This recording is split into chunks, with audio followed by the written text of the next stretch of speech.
ప్రియ శ్రోతలు, మీ బైబిళ్లు తెరవండి. నేటి పాఠం గలతీ పత్రిక 2వ అధ్యాయం 11 నుండి 21 వచనం వరకు సావధానంగా వినండి.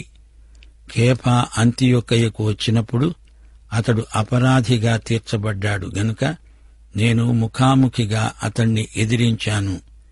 ఏలయనగా యాకోబు వద్ద నుండి కొందరు రాకమునుపు అతడు అన్యజనులతో భోజనం చేస్తున్నాడు.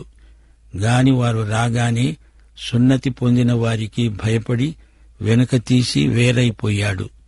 తక్కిన యూదులు అతనితో కలిసి మారువేషము వేసుకున్నారు గనుక బర్నబా వారి వేషధారణ చేత మోసపోయాడు. శ్రోతలు వింటున్నారా? పౌలు వ్యక్తిగత అనుభవాలు ఇవన్నీ. అరేబియాలో తన ప్రభువైన యేసుక్రీస్తుతో ఎన్నో అనుభవాలు పొందాడు. ఆ తరువాత యెరూషలేములో అపొస్తలులతో మరికొన్ని అనుభవాలు. ఇప్పుడు అంతియోకులో మరిన్ని అనుభవాలు.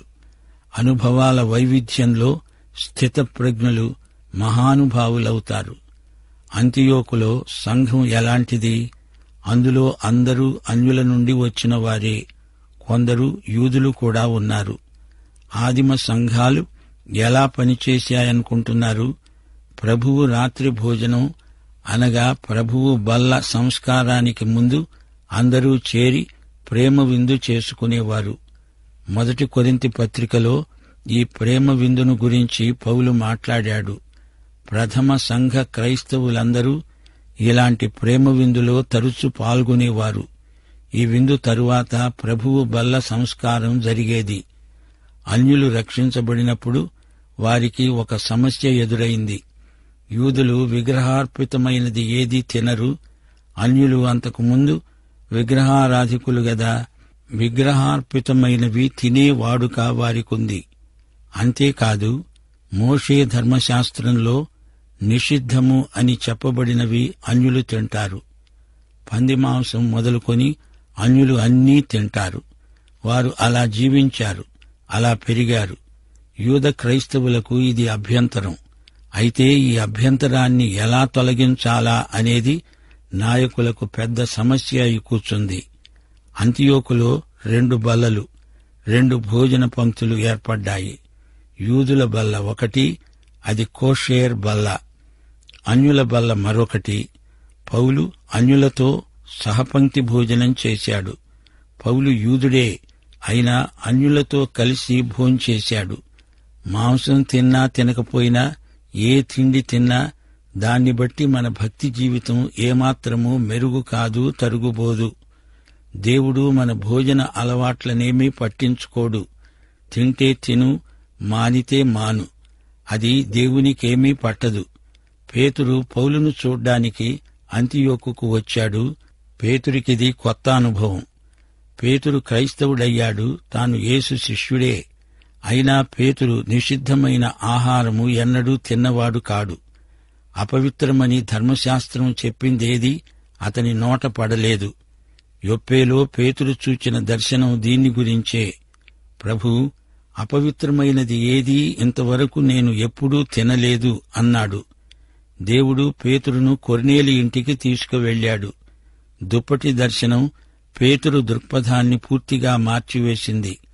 దేవుడు పవిత్రపరిచిన దాన్ని నిషిద్ధమని ఎంచవద్దు. దేవుడు పక్షపాతి కాడు అనే పాఠం పేతురు నేర్చుకోవలసి వచ్చింది.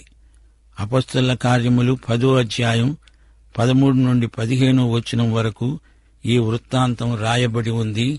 అంతియోకును పేతురు దర్శించాడు. యూదుల భోజన విధానం ఇంకా పేతురుకు బాగా వంటబట్టి ఉంది. తీరా పేతురు వచ్చి చూస్తే అక్కడ 2 బల్లలున్నాయి. 2 భోజన పంక్తులు ఏర్పడి ఉన్నాయి. ఒకటి అన్యుల బల్ల, మరొకటి యూదుల బల్ల. పేతురేం చేశాడు? భోజన వేళయింది.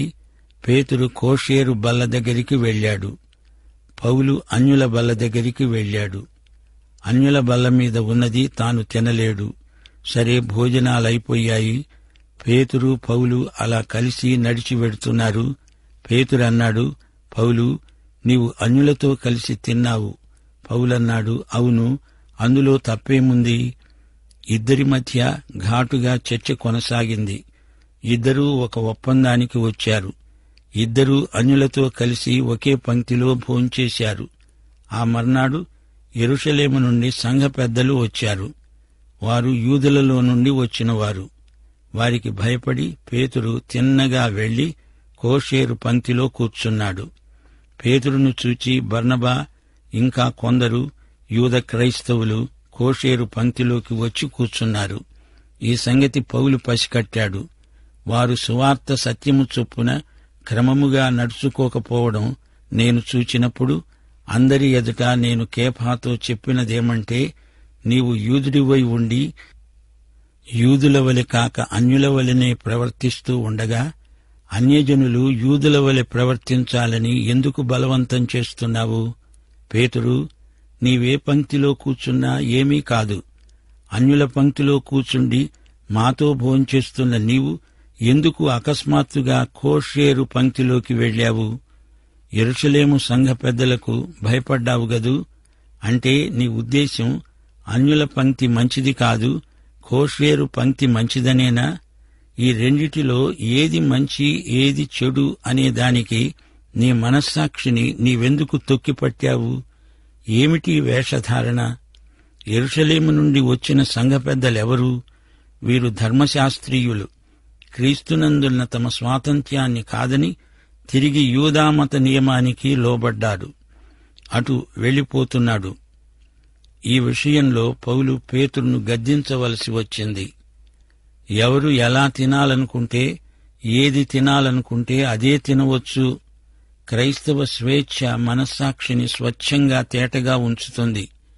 ఎవరికీ భయపడాల్సిన పని లేదు. వేషధారణ ప్రభువుకు అసహ్యం. పేతురు చేసిందేమిటి? యూదుడైన తాను అన్యులతో సంయుక్తమవుతూ తిరిగి అన్యులను యూదులతో సంయుక్తం కావాలని కోరితే అది నిలకడలేని మాట అవుతుంది. అన్యులతో కూర్చున్నవాడివి తిరిగి యూదుల మధ్యకు ఎందుకు వచ్చి కూర్చున్నావు? వారికెందుకు భయపడ్డావు? అంటూ పౌలు పేతురును గద్దించాడు. ధర్మశాస్త్రం కాదు కృప అని చెప్పిన నీవు మళ్లీ ధర్మశాస్త్రం కావలసి వచ్చిందా? వారికి ఏది మంచిదన్నావో అది నీకు మంచిది కాకుండా పోయిందా? ధర్మశాస్త్రం కాదు అన్నప్పుడు యూదులకు యూదేతరులకు అదే మాట వర్తించదా? ఇది గొప్ప సవాలు. మనము జన్మము వలన యూదులమే కాని అన్యజనులలో చేరిన పాపులము కాము. మనుష్యుడు యేసుక్రీస్తునందలి విశ్వాసము వల్లనే కాని ధర్మశాస్త్ర సంబంధమైన క్రియల మూలమున నీతిమంతుడుగా తీర్చబడడని ఎరిగి మనము ధర్మశాస్త్ర సంబంధమైన క్రియల మూలమున కాక క్రీస్తునందలి విశ్వాసము వల్లనే నీతిమంతులమని తీర్చబడడానికి యేసుక్రీస్తునందు విశ్వాసముంచి ఉన్నాము. ధర్మశాస్త్ర సంబంధ క్రియల మూలమున ఏ శరీరీ నీతిమంతుడని తీర్చబడడు గదా. కాగా మనము క్రీస్తునందు నీతిమంతులమని తీర్చబడడానికి వెదుకుతూ ఉండగా మనము పాపులముగా కనబడిన ఎడల ఆ పక్షమందు క్రీస్తు పాపమునకు పరిచారకుడయ్యాడా? అట్లనరాదు. విశ్వాసము చేత నీతిమంతులమవుతాము అనే అంశం మీద పౌలు మాట్లాడుతున్నాడు. తాను ఒక యూద పరిసయుడు, ఒకప్పుడు యూదేతరులను పాపులు అన్నాడు. అంటే అతని నిఘంటువులో యూదేతరులందరూ పాపులు. కాని యూదుడైనా తదితరుడైనా విశ్వాసము లేకుండా నీతిమంతుడు కాలేడు. విశ్వాసానికి మనం చేర్చేది ఏదీ లేదు. ధర్మశాస్త్రాన్ని విడిచి యూదులమైన మనము విశ్వాసము వలన నీతిమంతులమై అన్యులను ధర్మశాస్త్రం క్రిందికి తేవచ్చునా? అపొస్తల కార్యములు 15వ అధ్యాయంలో చర్చనీయాంశమిదే. అన్యుడు ధర్మశాస్త్రం కిందికి వస్తే రక్షణ కలగదు. ధర్మశాస్త్రమును మించినది కృప. 1500 సంవత్సరాలు యూదులు ధర్మశాస్త్రపు కాడి కింద ఉన్నారు. ధర్మశాస్త్రమును ఏ ఒక్కడూ చేయలేకపోయాడు. ఒక్క ఇశ్రాయేలీయుణ్ణి కూడా రక్షించలేరు. ఈ ధర్మశాస్త్రాన్ని ఇప్పుడు అన్యుడి మీదికి ఎందుకు తెచ్చిపెట్టాలి? అన్యులు కృపచేత క్రీస్తునందలి విశ్వాసము ద్వారా రక్షించబడ్డారు గదా. రక్షించబడిన తరువాత యూదులనే రక్షించనేరకపోయిన ధర్మశాస్త్రం కిందికి అన్యుడు ఎందుకు రావాలి? యేసుక్రీస్తు శిలువ చెంత యూదుడని యూదేతరుడని ఎట్టి భేదమూ లేదు. అందరూ పాపులు అన్నప్పుడు ఈ సత్యం ప్రతి మనిషికి వర్తిస్తుంది. దేవుని దృష్టిలో అందరూ పాపులే. మోషే ధర్మశాస్త్రం నీవు పాపివి అని రుజువు చేస్తుందే కాని నీ పాపాలకు పరిష్కారం కాజాలదు. ధర్మశాస్త్ర క్రియ ఏదైనా సరే అది రక్షణ మార్గం కాజాలదు. క్రియలతో నిమిత్తం లేకుండా క్రీస్తునందలి విశ్వాసము ద్వారానే మనం రక్షించబడతాము. విశ్వాసమును మాత్రమే దేవుడు నీ నుండి కోరుతున్నాడు. దానికి దేవుని కృపే జవాబు. నీ రక్షణకు అవసరమైందంతా ప్రభువే చేశాడు. దాన్ని అంగీకరించడమే విశ్వాసం. 1 కొరింథీ 12:3 ఆత్మ వలన మాట్లాడేవాడెవడూ యేసు శాపగ్రస్తుడని చెప్పడు.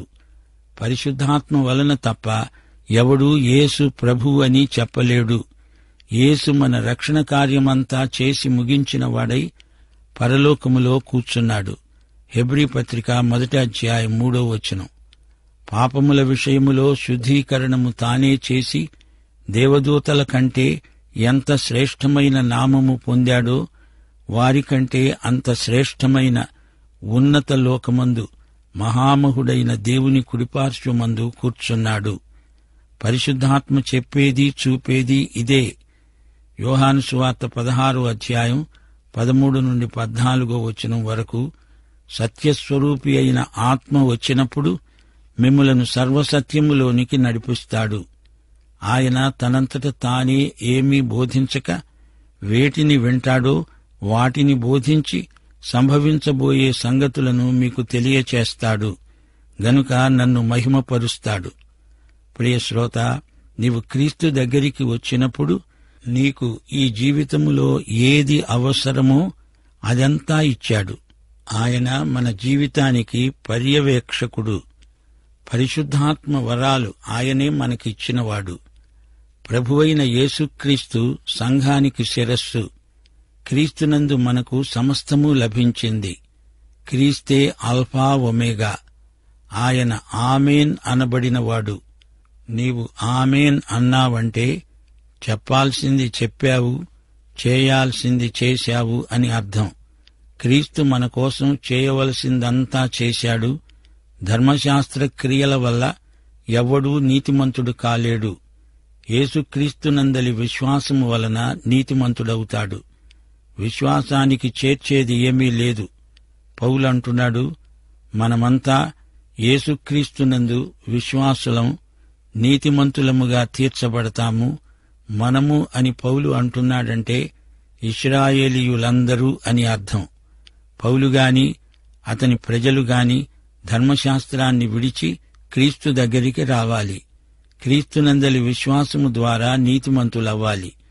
ధర్మశాస్త్ర క్రియల వల్ల కాదు, క్రీస్తునందు మనకు విమోచన ఉంది. ఇది ఆధారంగా మనము నీతిమంతులమయ్యాము. తీర్పు కింద ఉన్న పాపికి విమోచనాత్మకమైన నీతి ప్రాప్తించింది. పాపాలు క్షమించబడమే కాదు, అది తీసివేత. నీతి అనుగ్రహించబడింది, ఇది కూడిక. నీతిమంతుడివి అంటే నీవు ఏ పాపము చేయనట్లే దేవుడు నిన్ను ఎంచుతున్నాడు. ఇది యేసు నీతి, నా నీతి కాదు. నా స్వనీతిని దేవుడు ఆమోదించడు, అంగీకరించడు. నా నీతి క్రీస్తే గనుక అది సంపూర్ణమైనది, సమగ్రమైనది. యూదుడు ధర్మశాస్త్రమును విడిచి క్రీస్తును అంగీకరించి నీతిమంతుడవుతున్నాడు. అతణ్ణి పాపిగా చేసిందెవరు? క్రీస్తు కాదు. యూదుడు అన్యుడి వల్లనే పాపి. అది అతని పాప స్వభావం. ధర్మశాస్త్రము పాపిని నీతిమంతుణ్ణి చేయజాలదు. అపొస్తలుల కార్యములు 15:10-11 పేతురు ఈ జటిల సమస్యకు జవాబిస్తున్నాడు. మన పితరులైనా మనమైనా మోయలేని కాడిని శిష్యుల మెడమీద పెట్టి మీరెందుకు దేవుణ్ణి శోధిస్తున్నారు? ప్రభువైన యేసు కృపచేత మనము రక్షణ పొందుతామని నమ్ముతున్నాము గదా, అలాగే వారు రక్షణ పొందుతారు. నీతిమంతుడవడానికి విశ్వాసమే ఏకైక మార్గం అనే సత్యాన్ని పేతురు, పౌలు బోధించారు. ఇద్దరూ ఏకీభవించారు. 19వ వచనం పౌలంటున్నాడు, నేను పడగొట్టిన వాటిని మరల కట్టిన ఎడల నన్ను నేనే అపరాధినిగా కనబరుచుకున్న వాణ్ణవుతాను గదా. నేనైతే దేవుని విషయమై జీవించే నిమిత్తము ధర్మశాస్త్రము వలన ధర్మశాస్త్రము విషయమై చచ్చిన వాణ్ణి అయ్యాను. నేను క్రీస్తుతో కూడా సిలువ వేయబడి ఉన్నాను. ఇకను జీవించేవాడను నేను కాను, క్రీస్తే నాయందు జీవిస్తున్నాడు. నేనిప్పుడు శరీరమందు జీవించే జీవితము నన్ను ప్రేమించి నా కొరకు తనను తాను అప్పగించుకున్న దేవుని కుమారుని యందలి విశ్వాసము వలన జీవిస్తున్నాను. నేను దేవుని కృపను నిరర్ధకము చేయను. నీతి ధర్మశాస్త్రము వలన అయితే ఆ పక్షమందు క్రీస్తు చనిపోయినది నిష్ప్రయోజనమే. పౌలేమంటున్నాడో విన్నారా? నేను కృపను గురించి ఇంతా బోధించి తిరిగి ధర్మశాస్త్రము క్రిందికి వస్తే అది అక్రమమవుతుంది, నేను అపరాధినవుతాను. పౌలు ధర్మశాస్త్రము నుండి విడుదల పొందినవాడు. మళ్లీ ధర్మశాస్త్ర దాస్యంలోకి ఎందుకు వెడతాడు? ఇంతకు పౌలు ధర్మశాస్త్రము నుండి ఎలా విడుదల పొందాడు? క్రీస్తు చనిపోయాడు. ఆయన నా కోసం చనిపోయాడు. ఆయన నా స్థానంలో చనిపోయాడు. అది ధర్మశాస్త్రపు తీర్పు. ధర్మశాస్త్ర పరిచర్య అదే శిక్షావిధి, తీర్పు, మరణశిక్ష. 2 కొరింథీ 3:7 మరణకారణమైన పరిచర్య శిలాశాసనం, రాళ్లమీద చెక్కబడింది, అక్షరములకు సంబంధించింది. ఇశ్రాయేలు జాతి అంతటి మీదికి ఈ తీర్పు వచ్చింది. కాని బలివిధానం ప్రతిపాదించబడింది. 5 రకాల బలులు విధించబడ్డాయి. ఈ బలులన్నీ క్రీస్తునే సూచిస్తాయి. దేవుడు తన మహాకృపను బట్టి రక్షించగల సమర్థుడు. కరుణాపీఠము దేవుని కృపాసనము. అక్కడ జాతిపరంగా ఇశ్రాయేలు క్షమాపణ పొందింది. ధర్మశాస్త్రము శిక్షావిధికి కారణమైంది. ధర్మశాస్త్రం అందరి మీద నేరారోపణ చేస్తుంది.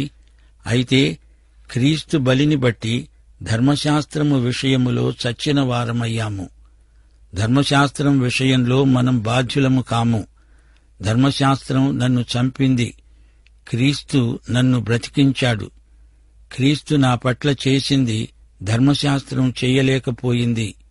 పునరుత్థానుడైన యేసు నాకు జీవమిచ్చాడు. ధర్మశాస్త్రం నన్ను చంపింది, యేసు నన్ను బ్రతికించాడు. క్రీస్తు మనకు పునరుత్థాన జీవమిచ్చాడు. నేను క్రీస్తుతో కూడా సిలువ వేయబడ్డాను. అనగా ప్రతి విశ్వాసి క్రీస్తుతో సిలువ వేయబడినవాడు. సిలువ వేయబడిన వ్యక్తిని ఎవరు సిలువ వేశారు? ధర్మశాస్త్రం. కాని క్రీస్తునందలి విశ్వాసం వల్ల జీవించగలము. క్రీస్తు సిలువ మీద చనిపోయాడు. మన పాపాలకు ఆయన చెల్లించిన వెల అది. ఆయన మనకు ప్రత్యామ్నాయంగా చనిపోయాడు. ప్రతి విశ్వాసి ఇది గ్రహించాలి. విశ్వసించిన నీవు క్రీస్తుతో సిలువ వేయబడినట్లే. నీకు ప్రత్యామ్నాయమైన క్రీస్తుతో క్రీస్తునందున్న నీవు సిలువ వేయబడ్డావు. ఇది ఎప్పుడు జరిగింది? క్రీస్తు సిలువ వేయబడ్డప్పుడు. పౌలు క్రీస్తుతో సిలువ వేయబడ్డాడు. ఇది విశ్వానుభూతి. ఇక జీవించేది నేను కాదు, క్రీస్తునందు ఉన్నాను అంటే క్రీస్తు నా యందుండి జీవిస్తున్నాడు అని అర్థం. క్రీస్తు జీవిస్తున్నాడు. నన్ను నేను సిలువ వేసుకోలేను. నా అంతట నేను బ్రతకలేను. క్రీస్తే నన్ను బ్రతికించి నాయందు జీవిస్తున్నాడు. నన్ను బ్రతికించిన వాడే నాలో జీవిస్తున్నాడు. రోమాపత్రిక 6వ అధ్యాయంలో క్రీస్తుతో సంయుక్తత అంటే ఏమిటో వివరించబడింది. క్రీస్తులోకి బాప్తిస్మము పొందాము. క్రీస్తుతో నూతన జీవితములోకి లేచి వచ్చాము. మనమిప్పుడు శరీరరీతిగా ఎవరినీ ఎరుగము. యేసును శరీరరీతిగా ఎరుగము. మహిమపరచబడిన క్రీస్తు పరలోకంలో దేవుని కుడిపార్శ్వమున కూర్చొని ఉన్నాడు. శ్రోతలు వింటున్నారా? ఎవ్వడూ తనను తాను సిలువ వేసుకోలేడు. క్రీస్తుతో సిలువ వేయబడడం పరిశుద్ధాత్మ జరిగించిన కార్యం.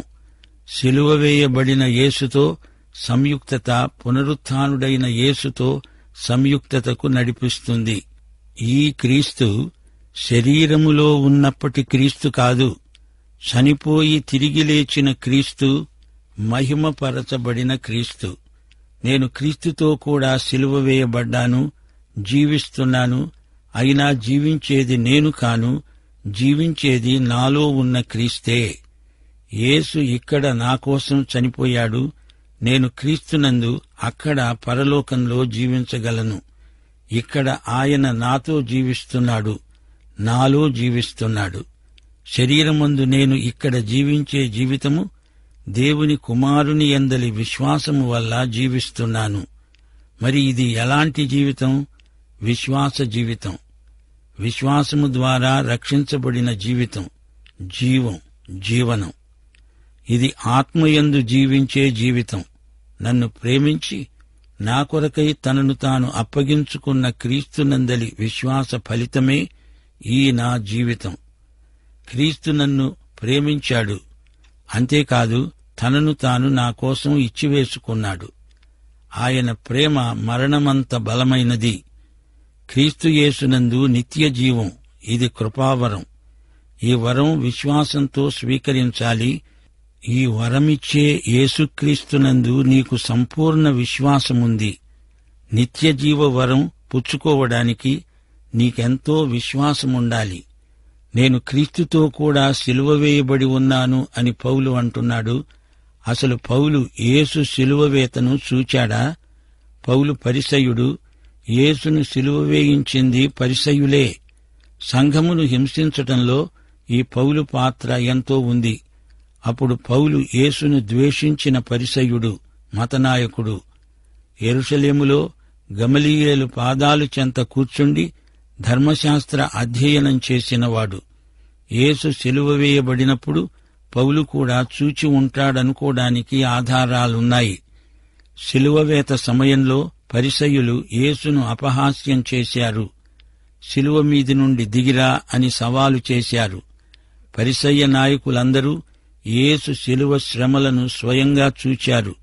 నీకంతే కావాలి, చావు అని శాపనార్థాలు పెట్టారు. ఎంతో నీచంగా ప్రవర్తించారు పరిసయ్యులు.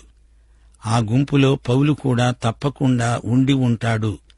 అయితే ఆ తరువాత యేసు మహిమను దమస్కు మార్గంలో చూచాడు. ఇక్కడ శిలువ మీద చనిపోయిన యేసును, పునరుత్థానుడైన యేసును, ఆరోహణమైన యేసును, మహిమలో ఉన్న యేసును చూచాడు.